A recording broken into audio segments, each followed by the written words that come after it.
পরম করুণাময় আল্লাহর নামে শুরু করিতেছি।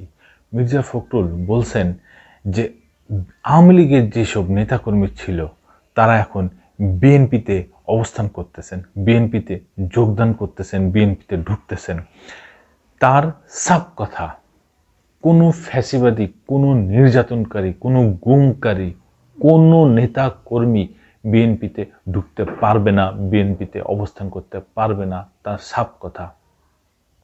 এই আওয়ামী লীগ দীর্ঘ টানা 15 বছর এই বাংলাদেশকে গুম, খুন, নির্যাতনের রাজত্ব কায়েম করেছে। তাদের সাথে বিএনপির কোনো সম্পর্ক নেই। দেশনেত্রী, আপসীন নেত্রী বেগম খালেদা জিয়া টানা 6 বছর জেলখানায় কাটিয়েছেন এই আওয়ামী লীগের কারণে, হাসিনার নিজস্ব ব্যক্তিগত আক্রোশের কারণে। বিএনপির ভাইস চেয়ারম্যান তারেক রহমান শুধুমাত্র এই হাসিনার আক্রোশের কারণে তিনি আজকে প্রবাসী হয়ে গেছেন। তিনি এই দেশে আসতে পারেন না, এই দেশের মাটি তাকে বারবার টানতেছে, তারপরেও তিনি আসতে পারেন না, কারণ হাসিনার আক্রোশের কারণেই তার আজকে এই অবস্থা। বিএনপি চেয়ারপারসনের ছোট ছেলে কোকো, আরাফাত রহমান কোকো, তাকে তার বড় ভাই তারেক জিয়া যখন কোকো মারা গেল তখন তিনি দেখতে আসতে পারলেন না। দীর্ঘ টানা 15 বছর মা সন্তান থেকে বিচ্ছেদ, সন্তান মা থেকে বিচ্ছেদ, শুধুমাত্র এই হাসিনার কারণে, এই ফ্যাসিস্ট সরকারের কারণে। এই ফ্যাসিস্ট দলের কোনো নেতাকর্মী বিএনপিতে অবস্থান করতে পারবে না, বিএনপিতে যোগদান করতে পারবে না। মির্জা ফখরুলের সাফ কথা। এই বিষয়ে যুগান্তর একটা নিউজ করছে, কি বলছে একটু জানি।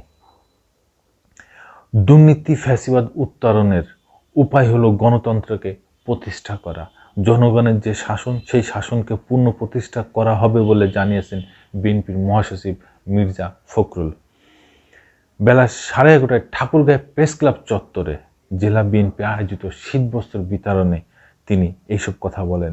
মির্জা ফখরুল বলেন, জনগণের যে পার্লামেন্ট, জনগণের যে নির্বাচিত পার্লামেন্ট, এছাড়া অন্য কোনো উপায় আছে বলে আমার জানা নেই।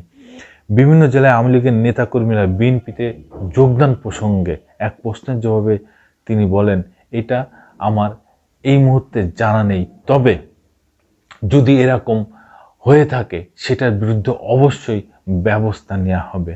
তবে বিএনপির মহাসচিব বলেন, গণহত্যা, সন্ত্রাসী কাজে জড়িতদের বিএনপিতে আসার কোনো সুযোগ নাই।